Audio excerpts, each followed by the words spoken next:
No, now let's look at what is an order block. Let's talk about order blocks. Now, an order block is an area where large market participants have placed their buys or their sells. Now, these are the kind of areas that we are talking about. As you can see, this over here, this is an order block. And due to the amount of liquidity that these institutions, the ones that we are talking about, it can either be the banks, they inject a lot of liquidity into the market, and due to the amount of liquidity that these institutions inject in the market, we tend to observe inefficiency or some form of imbalance in the market. Now, as you can see here, after the order block, we had some imbalance. Now, order blocks are areas where we look for potential reversals in the market. So we are looking for to be taking a reversal trade when the market taps into an order block.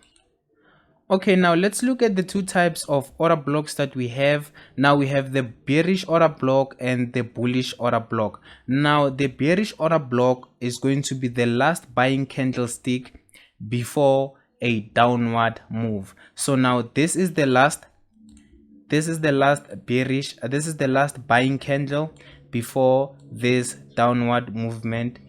And as you can see here, we have this last selling candle before this buying movement over here. So this is our bearish order block and this is our bullish order block. Now when we are having a bearish order block, we look for sells, and then when we are having a bullish order block, this is where we look for buying opportunities. Now let's look at the three types of order blocks that we have. Now we are having the basic order block, and we also have the hidden order block, and also the mitigation order block. Now we are going to go through each and every kind of order block that we have.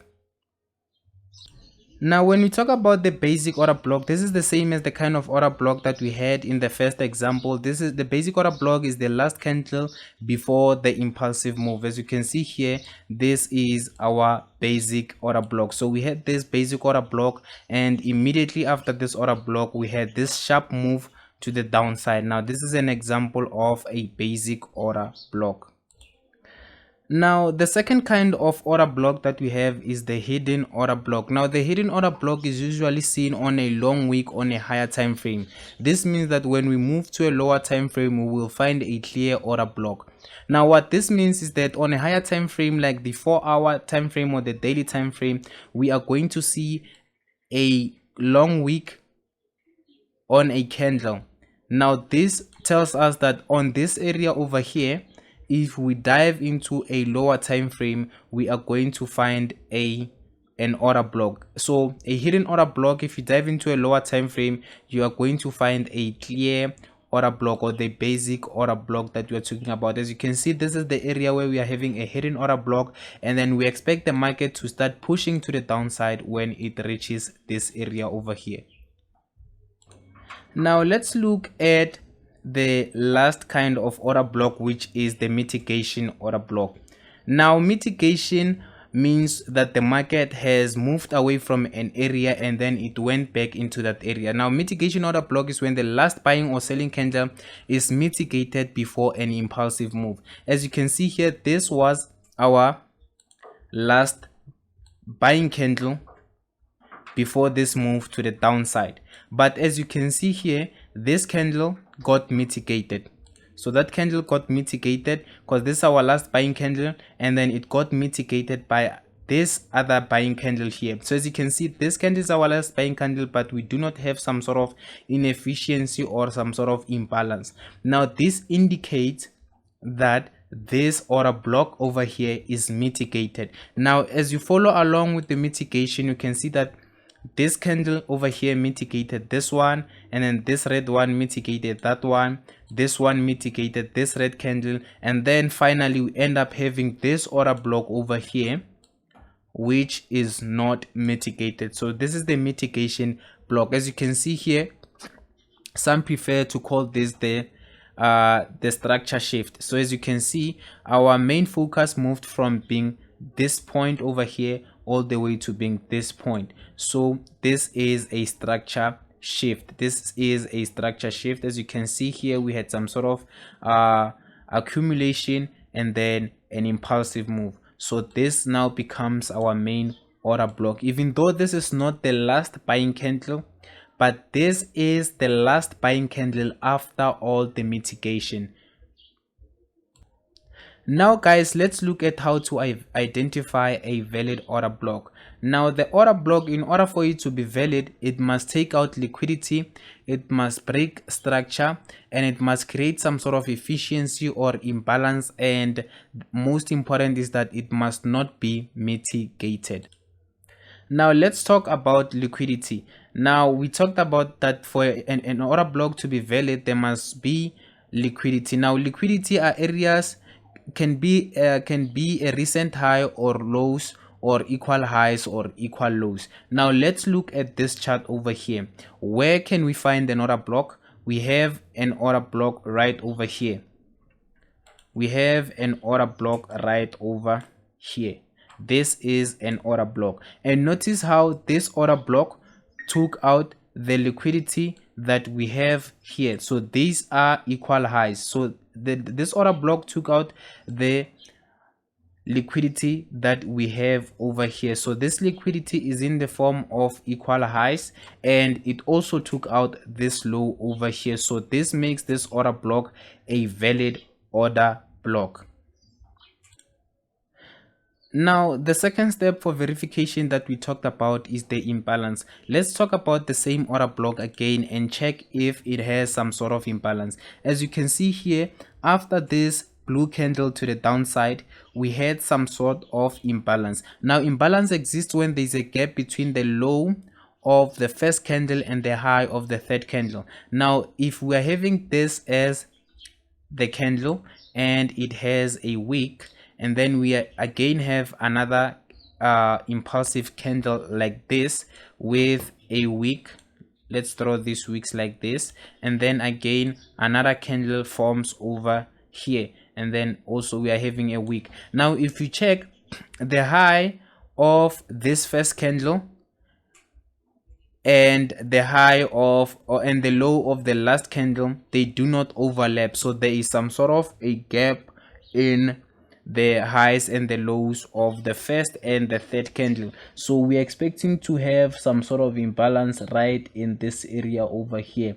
Now because we have imbalance, this passes the second step of verification. Now let's look at the third step of verifying if an order block is valid. We say that the order block must break structure. Break BOS is when the market takes out a high or low after taking out liquidity. Now let's look at this. As you can see here, the market took the liquidity that we talked about. Here is the liquidity, and after taking out the liquidity, the market then broke structure to the upside. As you can see, this is a BOS. This is a break out of structure. Now after this break out of structure, this is when we expect the market to start reversing to the downside. Now this is another way of verifying if an order block is valid. And we said the last step to check if an order block is valid is to make sure that the order block is not mitigated. As you can see, after creating this order block, the market then moved strongly to the upside without tapping into this order block here. Okay, so because the market didn't tap into this order block, it simply means that this order block is not mitigated. Now this is where we expect the market to come back into this order block, tap into it, and then start pushing to the upside. Now let's look at how we mark an order block. Now in order to mark out an order block, we highlight the high and the low of our order block candle.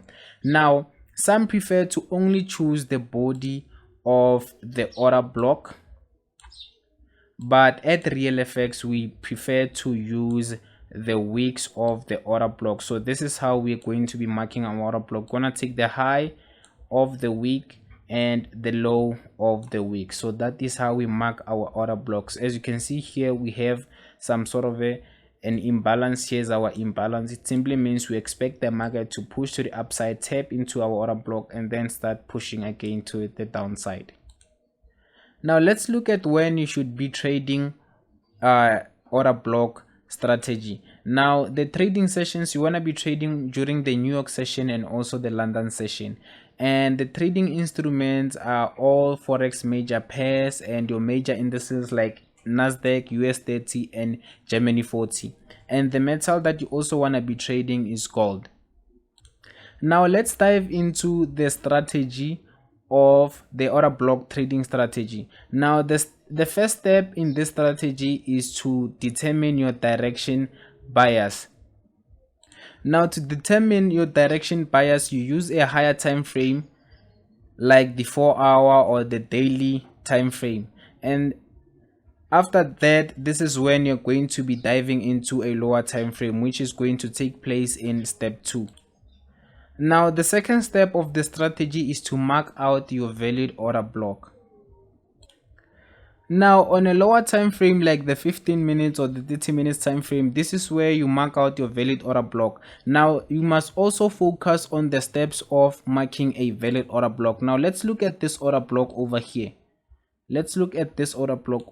So the first step is that we can see that this order block broke structure to the downside, okay, and we can also see that this order block took out liquidity on this high over here, and after that we can also see that there is some sort of price inefficiency after the formation of this order block. So we have our imbalance, we have our liquidity, and we took out structure, and the order block is also not mitigated.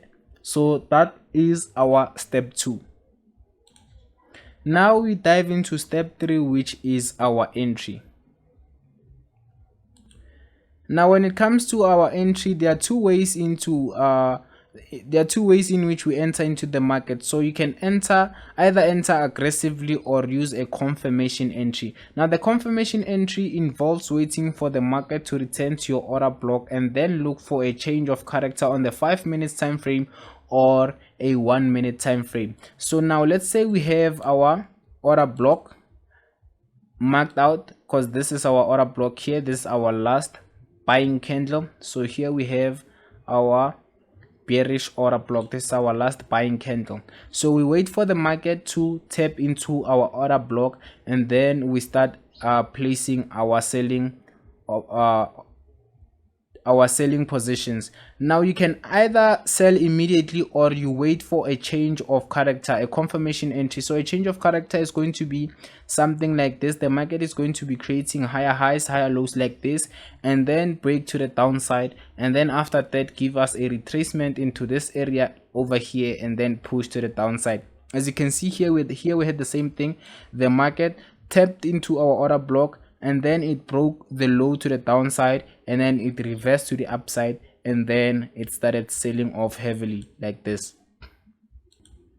Now the reason sometimes we choose to use a confirmation entry is that the confirmation entry increases our confidence on the trade, and most important is that it increases our risk reward ratio.